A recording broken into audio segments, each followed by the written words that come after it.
So in this video, we are going to talk about group discussion or group activity for Indigo Cadet Pilot Program. However, this video is also useful for those people who are applying for some different airline जहाँ पे group discussion और group activity होता है. तो यहाँ हम कुछ important tips and tricks के बारे में बात करेंगे. उससे पहले मैं आपको बताऊंगा कि इस वीडियो का एजेंडा क्या है. देखो यार, इस वीडियो में हम सबसे पहले देखेंगे कि ग्रुप एक्टिविटी और ग्रुप जीडी एक्चुअली में है क्या. जो पैनलिस्ट आपके रहते हैं, पैनलिस्ट जैसे जब आप ग्रुप एक्टिविटी या ग्रुप जीडी देते हो तो वहाँ पे एचआर रहते हैं, आपके कैप्टन्स रहते हैं, ठीक है. तो ये क्या आपसे एक्सपेक्ट करते हो, ये समझने वाली बात है. मोस्ट इम्पॉर्टेंट इस वीडियो का ये होगा कि यहाँ पे हम डूज एंड डोंट समझेंगे कि आपको क्या करना है जीडी में, क्या करना है क्या नहीं करना है, क्या आपका अप्रोच होना चाहिए जीडी को लेके.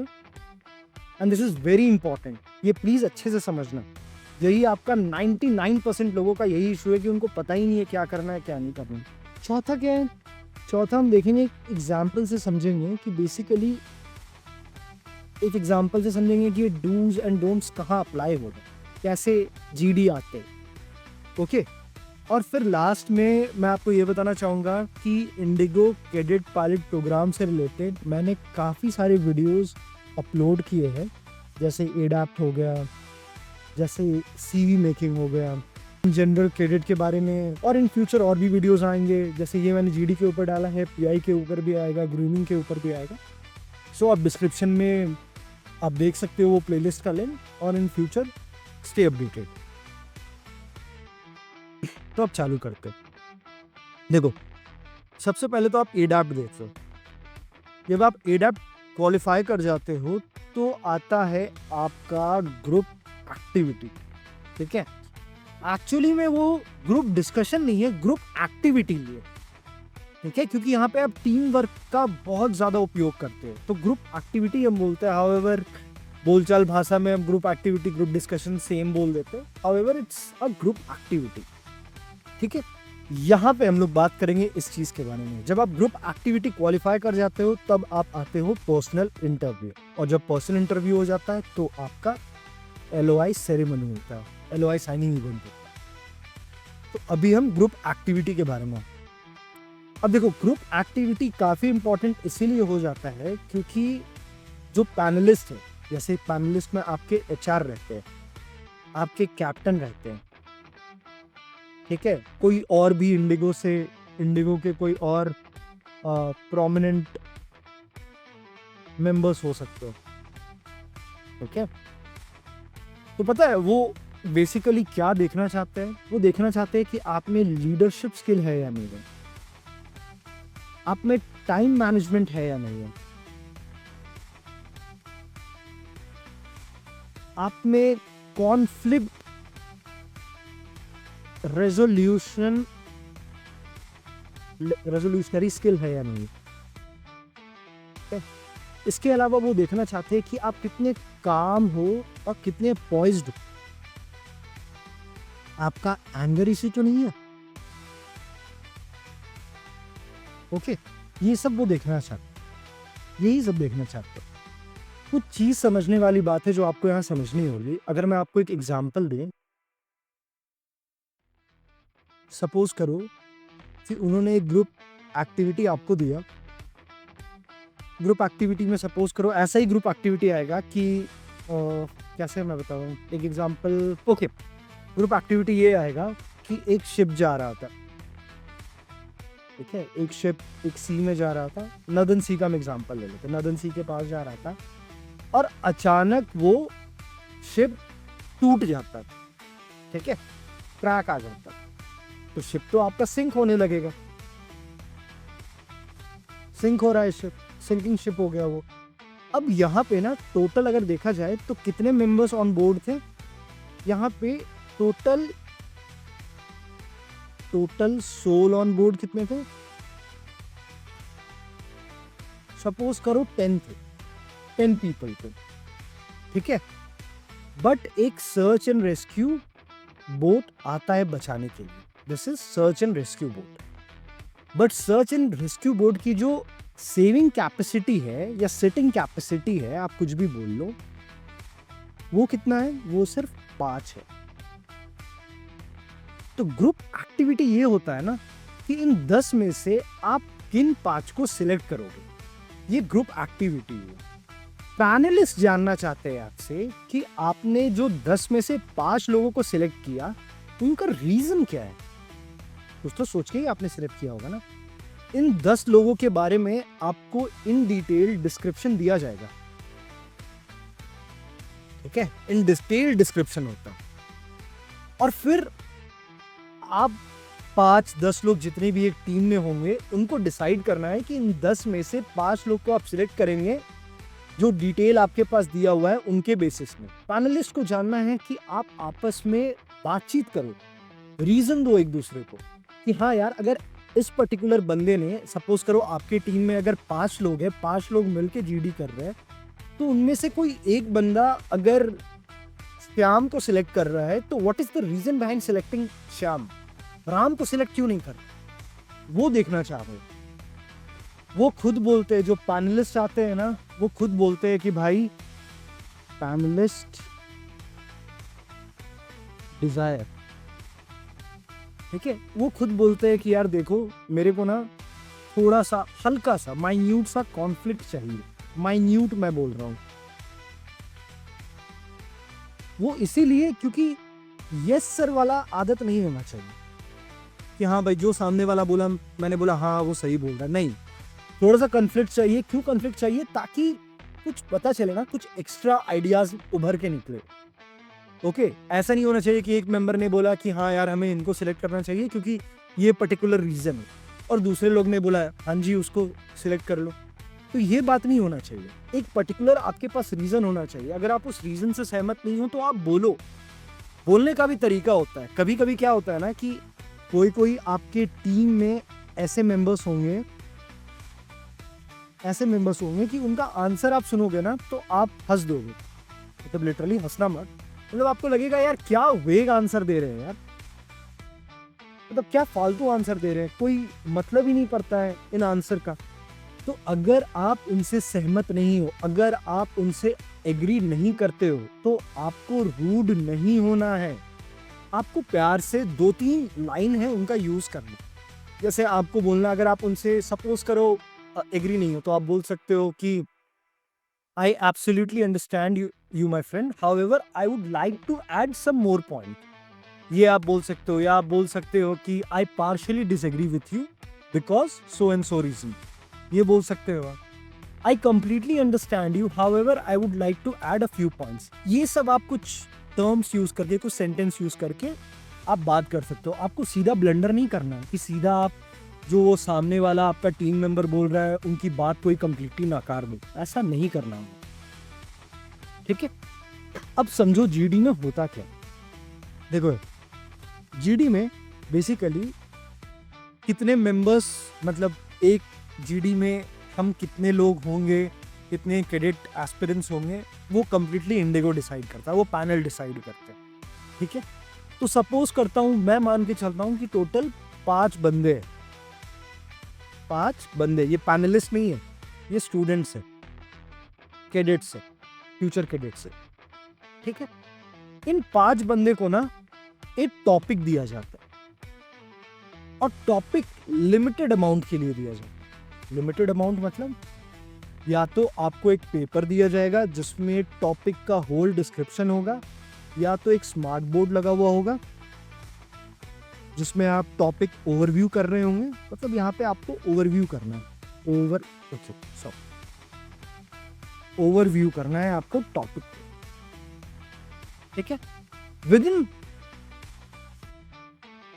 Stipulated time. कि ऐसा नहीं आप आधा घंटा से देख ही रहो, वो आपको टाइम मिलेगा कि भाई आपके पास 5 मिनट है टॉपिक को पढ़ने और समझने के लिए। इसके बाद आपको क्या करना है, 3 लोग आपस में आप लोग डिसाइड करोगे। ये 5 लोग में से कोई एक बंदा पूछेगा कि who will do the time check. Time check का मतलब क्या होता है, अब वो समझो।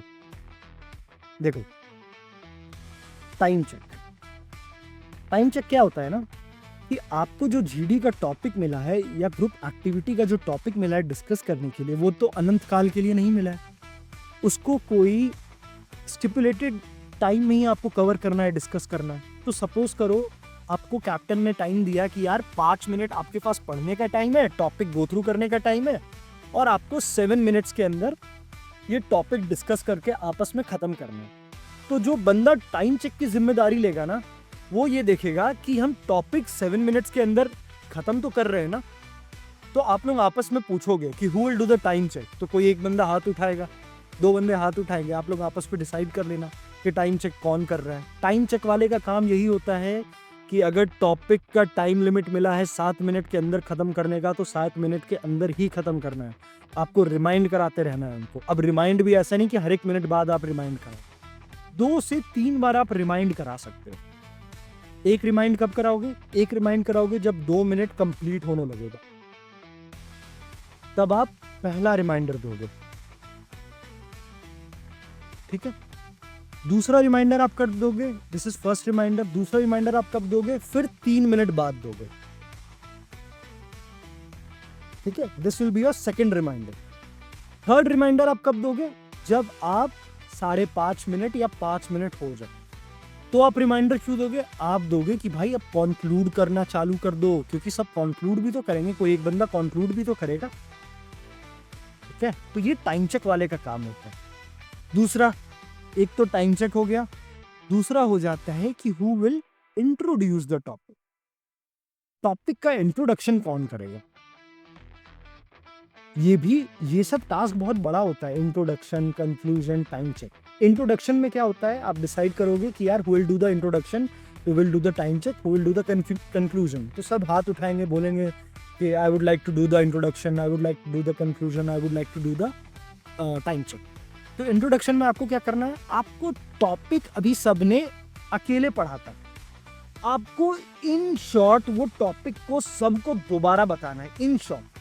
जैसे अभी जो मैंने आपको प्रीवियस एग्जांपल दिया, अगर मैं इंट्रोड्यूस कर रहा होता टॉपिक, तो मैं सबको 5 के 5 लोग को बोलता कि good morning one and all, my name is Aakarsh and today our group activity और group discussion topic is sinking ship. So we have 10 people on board and the ship starts sinking. In the meantime, a search and rescue teams arrives. However, they realize that they only have capacity to accommodate 5 people out of 10. So among the 10 people, we have to select the 5 people. So let's start the discussion. ऐसे आपको introduction देना है, topic का introduction, कि आपको overall idea मिल गया कि हम लोग सब सेम पेज में। ये इंट्रोडक्शन हो गया। इंट्रोडक्शन के बाद एक आता है कॉन्क्लूजन। कॉन्क्लूजन में क्या करना है? अभी आपने डिस्कस किया था, 5 मेंबर्स जो थे, टीम मेंबर्स जो थे, आपने मिलकर डिस्कस किया था कि 10 में से कौन 5 पीपल को आप सिलेक्ट करोगे सर्च एंड रेस्क्यू बोट के लिए, ठीक है। तो अब 5 जो पीपल आपने सिलेक्ट किया था, तो वो 5 पीपल, सपोज करो 5 मेंबर थे, किसी ने कुछ किया, किसी ने कुछ किया, किसी ने कुछ किया, तो बहुत काफी हॉच पॉच हो गया था। तो जो कंक्लूड करेगा ना, वो सबको सेम पेज पे लेके आ जाओगे। वो बताएगा कि हाँ यार, कंक्लूजन में क्या बोलेगा कि so I would like to conclude the topic. So in this particular topic we have selected the 5 people which we will rescue. The 5 people names are this this this this this. अगर time है आपके पास तो आप explain कर दो, वरना कोई बात नहीं। ये कंक्लूजन होता है, बस यही होना ही है इसमें। आपके पास एक नोटपैड रहेगा, वहाँ पे एक पेन रहेगा या पेंसिल रहेगा। नोटपैड क्यों रहता है? नोटपैड इसीलिए रहता है क्योंकि आपको पता भी तो चलना चाहिए ना, जो आपके टीम डिस्कस कर रहे हैं, आप किन किन को सिलेक्ट कर रहे हो, वो सब आप लिखते भी तो कहीं जाओगे। तो नोटपैड, पेंसिल, इन सब का आपको ध्यान रखना है, ठीक है। आप यूज़ करना है इनको, बट इनको रिस्पेक्ट भी करना है। अभी हम डू एंड डोंट्स में बताएंगे कि कैसे रिस्पेक्ट करना है। So let's start. अब देखो यार, कुछ डूज एंड डोंट्स हैं, प्लीज इनको अच्छे से समझना, बहुत इंपॉर्टेंट है। सबसे पहला तो है speak with clarity and confidence. ये इंपॉर्टेंट इसलिए है क्योंकि मुझे याद है जब हमारा जीडी चल रहा था या ग्रुप एक्टिविटी चल रहा था तो हमारे पैनलिस्ट ने सिंपल सीधे तौर पे बोला था कि यार देखो प्लीज आप लोग डरना मत, क्योंकि जीडी और ग्रुप एक्टिविटी का कोई सही आंसर नहीं होता। We are just here to check your team work and team spirit, कि आपका दिमाग में रीजनिंग क्या है। कोई सही आंसर नहीं। आप बताओ 10 में से आप 5 लोग को सिलेक्ट करोगे, इन 5 को सिलेक्ट करोगे on the basis of detail. इनका कोई सही आंसर, उन्होंने जैसा मुझे बोला कि कोई सही आंसर नहीं है। हम बस देखना चाह रहे हैं कि आपका सपोर्टिव आर्ग्यूमेंट क्या है। इससे हम आपका एक सोचने का तरीका पता लगा सकते हैं ना, आपका टीम वर्क क्या है। अगर कॉन्फ्लिक्ट हो रहा है तो आप कुछ कॉन्फ्लिक्ट रिजोल्यूशन में हेल्प कर पा रहे हो, आप एडमेंट तो नहीं हो अपने पोजीशन पे। अगर आप एडमेंट हो तो क्या वो सही था, मतलब ये सब वो देखना चाहे। तो देखो जो भी आप बोलो बहुत क्लैरिटी के साथ बोलो और बहुत कॉन्फिडेंटली बोलो। ऐसा नहीं है कि अभी आपने बोला और तुरंत आपका बात तो सही लगा कि नहीं यार आपका वर्ड में इतना दम नहीं था, सो बहुत कॉन्फिडेंस के साथ बोलना। अब don't confuse clarity and confidence with fumble. देखो फंबल करना बहुत नॉर्मल है और मेरे ख्याल से, मेरे हिसाब से थोड़ा बहुत फंबल ओके भी है। फंबल करने से ना आप रोबोटिक साउंड नहीं करते हो। तो हाँ फंबल करो, पर थोड़ा बहुत फंबल करो। और वो भी समझते हैं यार वो 12th pass out pre requisite है, तो उनको पता है थोड़ा बहुत आप फंबल करोगे। ठीक है, बहुत अच्छा पैनल होता है, आपको बहुत कंफर्ट करवाते हैं वो लोग। तो this is the first point. दूसरा, लिसन एक्टिवली। ये बहुत इंपॉर्टेंट पॉइंट है। इंपॉर्टेंट इसलिए है कि सपोज करो आपका कोई एक टीम मेंबर अभी बात ही कर रहा है, तो ये टीम मेंबर है ना आपका, वो बोल ही रहा है और बीच में आपने भी बोल दिया। तो इससे क्या शो होता है कि यार आप में ना लिसनिंग स्किल नहीं है।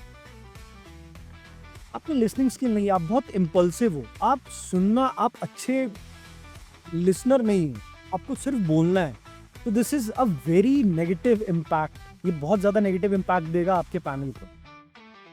सो आपको सुनने की आदत डालनी है। वो कहते हैं ना कि एक अच्छा लिसनर ही एक अच्छा स्पीकर हो सकता है। तो आप पहले एक्टिवली सुनो, उसके बाद बोलना। आपको बीच में किसी को कट नहीं करना। ओके, तो ये आपको पॉइंट ध्यान में रखना। थर्ड पॉइंट क्या होगा? थर्ड पॉइंट ये होगा कि इनिशिएटिव लो, टेक इनिशिएटिव। टेक इनिशिएटिव में क्या क्या आ जाता है कि आपको कभी कभी रियलाइज होगा कि आपके टीम मेंबर वाले ना डेविएट कर रहे हैं फ्रॉम टॉपिक। तो आप बोलो उनको बीच में कि यार we are deviating from topic, let's just come back to the topic. ठीक है, तो ये क्या दिखाया कि एक इनिशिएटिव आप ले रहे हो, अपनी इनिशिएटिव लेने की हिम्मत है। ठीक है, ये सब स्किल से पता चलता है कि आप में CRM है या नहीं है, आप में पायलट बनने का स्किल है या नहीं।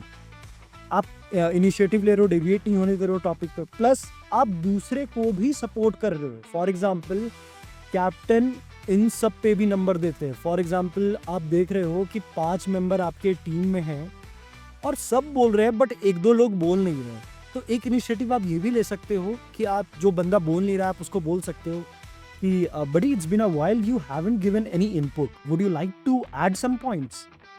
तो ये क्या शो करता है ना, ये पैनल को खुश करता है कि यार देखो जो बंदा बोल नहीं रहा है आप उनको भी सपोर्ट कर रहे हो। तो आप एक कंड्यूसिव और सपोर्टिव एनवायरनमेंट प्रोड्यूस करते हो। ओके, आप हेल्पफुल नेचर के हो। ठीक है, देन क्या है, मोटिवेट अदर्स टू स्पीक।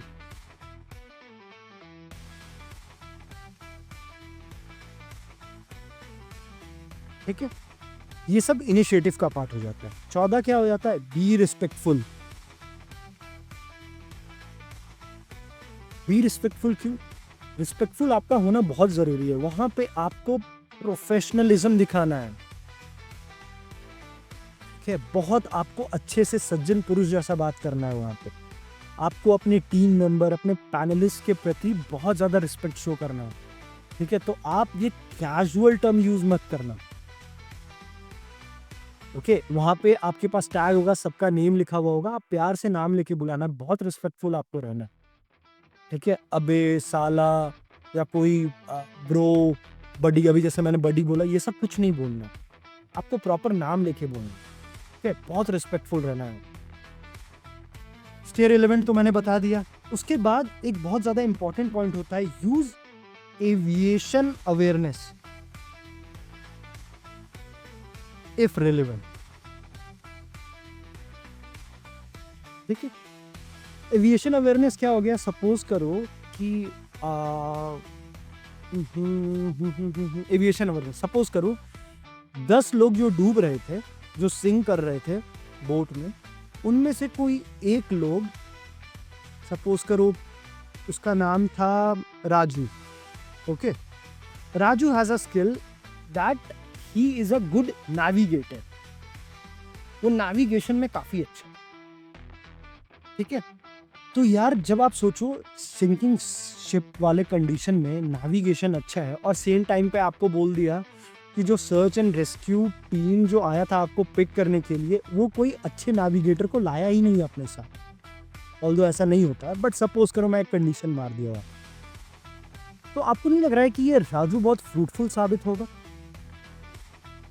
तो क्यों? क्योंकि यहाँ पे एविएशन अवेयरनेस आ गया। आप पॉइंट मारते समय, आप जब राजू को सपोर्ट करोगे, 10 लोगों में एक जन को आप राजू को सिलेक्ट करोगे, तो आप ये बैक पॉइंट, सपोर्टिंग पॉइंट दे सकते हो कि he is a good navigator and at the same time the search and rescue team does not have a good navigator. तो हमें इसकी जरूरत है। क्यों? और डिटेल के हिसाब से देख लेना क्या क्या होगा, ठीक है, राजू में क्या क्या डिटेल होगा। तो एविएशन अवेयरनेस को यूज करना, जहां यूटिलाइज हो सके वहां यूज करना, ठीक है। दूसरा क्या हो गया? टीम वर्क और लीडरशिप आपको शो करना ही है। Team work and leadership, team work and leadership कैसे? वही जो रिलेवेंट टॉपिक मैंने बताया था ना, कि एक तो डेविएट नहीं होना है टॉपिक से, डेविएट करने ही आपको नहीं देना है। दूसरा मैंने क्या बताया था, दूसरे को भी चांस देना है बोलने के लिए, गिव चांस टू अदर्स, ठीक है। कोई बंदा फंबल कर गया तो आपको उसको मोटिवेट करना है कि yes yes yes you are trying to speak something, let's just fair it out, ऐसे करके आपको बोलना है, ठीक है। तो ये सब क्या शो करता है कि आप लीडरशिप और टीम वर्क में बिलीव रखते हो, ठीक है। इसके अलावा क्या हो गया? मेन पॉइंट ग्रूमिंग के ऊपर। अब देखो ग्रूमिंग काफ़ी इंपॉर्टेंट है। ग्रूमिंग मतलब हमें जब पैनल, हम लोग सब वेट कर रहे थे और जब पैनल आए थे हमारे पास अपने आप को इंट्रोड्यूस करने के लिए, तो मुझे याद है कि जो HR मैम थी, उन्होंने बहुत क्लियरली बोला था कि सबसे ज़्यादा नंबर अगर हम एलोकेट करेंगे, अगर आपको स्कोर करेंगे, तो आपके ग्रूमिंग के ही बेसिस पे करेंगे। ऑल्दो मैं ग्रूमिंग के लिए स्पेशली एक लेक्चर डालूंगा जिसमें मैं बताऊंगा कि प्रॉपर ऑथेंटिक ग्रूमिंग क्या होता है, उसमें क्या HR आपको एक्सपेक्ट करते हैं, बट ग्रूमिंग पे बहुत ज़्यादा ध्यान देना। इन शॉर्ट अभी मैं बताऊं तो आप देखना कि आप जो फॉर्मल सूट पहन के जा रहे हो वो श्रिंक तो नहीं है, वेल आयरन तो है, ठीक है, वेल टक्ड इन है या नहीं है, आपका जूता पॉलिश है या नहीं है, आपका शूज़ और आपका बेल्ट सेम कलर का है या नहीं है, प्रॉपर आपका हेयर कट सही है या नहीं है, क्लीन शेव हो या नहीं, ये सब ग्रूमिंग होता है, ठीक है। तो ग्रूमिंग पे प्लीज़ ध्यान देंगे, ग्रूमिंग पे, और maintaining good posture and body language,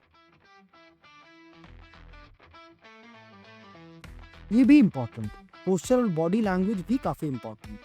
अब आप सोचो कि आपने एक बंदा बैठा हुआ स्ट्रेट सीधा, रीढ़ की हड्डी उसका स्पाइन एकदम सीधा है, एक बंदा झुक के बैठा हुआ है, जो झुक के बैठा है उसका कितना खराब इंप्रेशन जाएगा। मुझे याद है जब हमारा GD चल रहा था, ग्रुप एक्टिविटी चल रहा था, तो एक बंदा, जब कोई दूसरा बोल रहा था, तो मेरे बगल वाला एक बंदा था, वो अपने हाथ में पेन से खेल रहा था, जो पेंसिल पेन उसके हाथ में था उससे वो खेल रहा था। वो नहीं है, आदत होता है ना, हम पेन से खेलते रहते हैं, उंगलियों पे घुमाते रहते हैं पेन को, कितना खराब बॉडी लैंग्वेज है वो पैर हिला रहा है, उसको HR ने लिटरली टोक दिया, ठीक है। तो आपको इन सब चीज़ों का ध्यान रखना है। आपको पता भी नहीं चलेगा कब आपकी रीढ़ की हड्डी टेढ़ी हो जाएगी, कब आप पेन से खेलना चालू कर दोगे, कब आप टेबल पे तबला बजाने लगोगे, ठीक है। तो ये सब आपको इवेंचुअली धीरे धीरे ठीक करना पड़ेगा। उसके बाद इन सब के अलावा एक बहुत इंपॉर्टेंट पॉइंट है जो लोग अक्सर मिस्टेक करते हैं, जिनका आपको ध्यान रखना है, वो है आई कांटेक्ट। देखो, आई कांटेक्ट सिर्फ आपको पैनलिस्ट के साथ नहीं रखना है, पैनलिस्ट के साथ या सिर्फ आपको ग्रुप के साथ ही नहीं रखना है, आपको इन दोनों के साथ रखना है। मतलब आप जब आपका एक ग्रुप मेंबर बोल रहा हो तो आप उनसे देखो, उनको देखो। जब आप देखते हो ना, क्योंकि ये ह्यूमन नेचर है बेसिकली कि जब कोई बोलता है, जब आप उनको देखते हो तो वो आपके तरफ देख के आपको समझाते हैं और आप उस समय अपना थोड़ा सा आई कांटेक्ट बना के रखते हो तो उनको अच्छा लगता है, कॉन्फिडेंस आता है। ओके, तो ग्रुप मेंबर के साथ भी आप आई कांटेक्ट बनाओ, एट द सेम टाइम आप पैनलिस्ट के साथ भी आई कांटेक्ट बनाओ, ठीक है, अटेंशन के लिए, ये ध्यान रखना। एंड मेरे हिसाब से जो लास्ट पॉइंट होगा इस GDPI के सेशन का, one of the most important point है, respect your chair, notepad and pencil. क्या हो गया ये? देखो यार, जाहिर सी बात है आप पैनलिस्ट को रिस्पेक्ट करोगे ही करोगे, बट मोस्टली लोग गड़बड़ क्या कर देते हैं ना, चेयर, नोटपैड, पेंसिल को रिस्पेक्ट नहीं करते। फॉर एग्जांपल मैं बता रहा हूँ, जब हमारा ग्रुप डिस्कशन हुआ था, जैसे ही पैनल ने बोला, सबसे पैनल ने बात किया, पैनल ने पूछा कि okay you have selected this person, why you have selected this particular person, why not this person. तो जब सबसे उन्होंने बात कर लिया तो उन्होंने बोला okay GD is complete, you may go now या यू मे लीव नाउ। लोग उठे और भागने लगे लिटरली, बट वहां पे एक मैं था और एक बंदा और था, स्टिल रिमेंबर, मृत्युंजय, जो उठा और अपना चेयर प्रॉपर, वो नहीं होता है कॉन्फ्रेंस रूम का चेयर, उसने अच्छे से रखा, नोटपैड को जैसा नोटपैड था वैसे अलाइन किया, पेंसिल को अच्छे से रखा। तो ये क्या होता है, ये शो करता है कि हाँ यार अभी आप उठे हो तो आप चेयर का रिस्पेक्ट कर रहे हो, आप नोटपैड का रिस्पेक्ट कर रहे हो, आप पेंसिल का रिस्पेक्ट कर। प्लीज इस पे फोकस रखना। ऐसा नहीं कि आप चेयर पीछे की और पीछे करके ही भूल के चले गए, नहीं, चेयर से आप उठे हो तो चेयर को वापस अलाइन कर दो टेबल पे। नोटपैड अगर आप यूज किए हो तो नोटपैड क्लोज करके अच्छे से अलाइन करके रखो, पेंसिल को हॉरिजॉन्टली या वर्टिकली अच्छे से रखो। ये सब एक अच्छा इंप्रेशन शो करता है, ठीक है। बस इतना ही था यार आपकी ग्रूमिंग के ऊपर, इससे ज़्यादा का कुछ ज़रूरत ही नहीं है। This is more than enough. और इसके बाद कल या परसों मैं अपलोड करूँगा video which is related to PI, कि PI, और वो वीडियो काफ़ी इंपॉर्टेंट होने वाला है, क्योंकि मैं बताऊँगा PI को अप्रोच कैसे करना है, पर्सनल इंटरव्यू में क्या एक्सपेक्टेशन उनकी रहती है, कैसे आपको अप्रोच करना है। ऑल्दो मैंने थोड़ा बहुत पार्ट CV में बताया है, the art of making CV वाला वीडियो में, ठीक है, बट इन डिटेल हम लोग उसमें बात करेंगे।